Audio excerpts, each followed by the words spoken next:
Vision? We are all from the same school fellowship.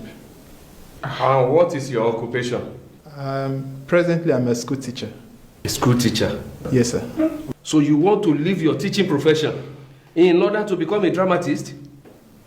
No, sir. Not just a dramatist, but a minister, sir. A minister. Minikini? A minister.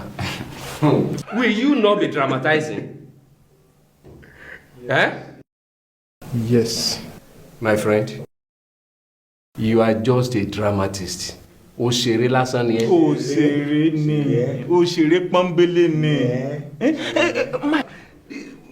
There are other serious things you can do in the church. Like being a Bible study leader. Other responsibilities now in the church. Even the welfare department is there. Ushering. Say